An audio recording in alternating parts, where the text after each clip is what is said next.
আসসালামু আলাইকুম বন্ধুরা, সব কেমন আছেন? আশা করি সকলেই ভালো আছেন। তো বন্ধুরা, আজ আমি বানাবো চিকেন দিয়ে কাঠি কাবাব। তো তার জন্য দেখুন আমি চিকেন নিয়েছি, এখানে একেবারে পুরো মাংস নিয়েছি আর মাংসটা ছোট ছোট করে কেটে নিয়েছি।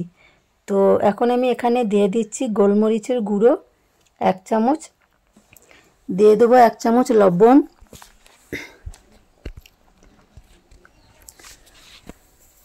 তো সব উপকরণ আমি কিন্তু এখানে একটু মাখিয়ে নেব। তো লবণ দেওয়ার পরে আমি দিয়ে দিচ্ছি হলুদ গুঁড়ো, এবার দেবো লঙ্কার গুঁড়ো, এখন দিয়ে দিচ্ছি সয়া সস 1 চামচ। দেখুন এবার দিয়ে দিচ্ছি আমি কর্নফ্লাওয়ার। তো কর্নফ্লাওয়ার আমি 1 চামচ মাখিয়ে আরও 1 চামচ দিয়ে দিলাম। এখন আমি দিয়ে দিচ্ছি একটু লেবুর রস। এখন সব উপকরণ আমি একসঙ্গে ভালো করে মেখে নেব। এবার এটা আমি আধ ঘন্টা রেস্টে রাখবো ঢাকা দিয়ে।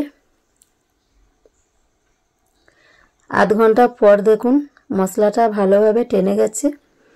এখন আমি এই যে কাঠিগুলো নিয়েছি, এই কাঠির মধ্যে মাংসটা গেঁথে নেব, চিকেনের পিসগুলো আমি এখন গেঁথে নেব।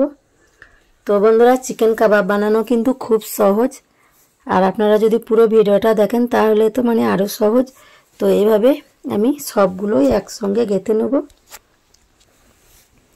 তো একটা কাঠিতে দেখুন 4টা 5টা করে হচ্ছে, এই যে 4টা।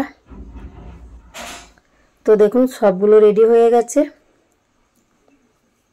এদিকে আমি কড়াই বসিয়ে দিয়েছি গ্যাসের উপরে, এখন দিয়ে দিলাম সাদা তেল। তো বন্ধুরা দেখুন কড়াইটা কিন্তু নতুন ছিল, স্টিকারটা উঠেনি, আমি ওতেই তেল দিয়ে গরম করে নিলাম। তো এখন আমি উল্টে পাল্টে ভেজে নেব একটু লাল লাল করে। আর বন্ধুরা, আপনারা যারা নতুন তারা আমার চ্যানেলটি সাবস্ক্রাইব করুন, ফেসবুক পেজ থেকে দেখলে চ্যানেলটি ফলো করে দেবেন। আর যারা সাবস্ক্রাইব ফলো করে রেখেছেন তাদেরকে অসংখ্য অসংখ্য ধন্যবাদ। তো দেখুন কালারটা কত সুন্দর চেঞ্জ হয়ে যাচ্ছে। তো বন্ধুরা, আপনাদের যদি ভিডিওটা ভালো লাগে প্লিজ লাইক দিয়ে কমেন্ট করবেন আর একটা শেয়ার করে দেবেন। তো দেখুন ভাজা হয়ে গেছে, এখন আমি তেল ঝরতে দিয়েছি।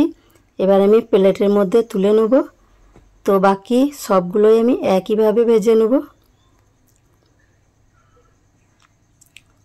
তো দেখুন ভাজা হয়ে গেছে, সবগুলোই আমি প্লেটে তুলে নিয়েছি। এখন আমি লেবু আর পেঁয়াজ দিয়ে পরিবেশন করে নেব। আর তার সঙ্গে নিয়েছি টমেটোর সস। টমেটোর সস তো লাগবেই। তো দেখুন দেখতে কত সুন্দর লাগছে, আর একেবারে বানানো খুব সহজ, একেবারে খুব কম সময়ের মধ্যে বানানো হয়। তো আপনাদের ভিডিওটা ভালো লাগলে অবশ্যই কমেন্টে জানাবেন। তো এখন আমরা খাওয়া দাওয়া শুরু করছি। তো দারুণ হয়েছে, হেভি হয়েছে, কি বলবো, এত টেস্ট হয়েছে বলার নয়। তো দেখুন আমি ওপর থেকে লেবুর রসটা ছড়িয়ে দিচ্ছি। তো লেবুর রসটা দিলে তো আরও খেতে ভালো লাগবে।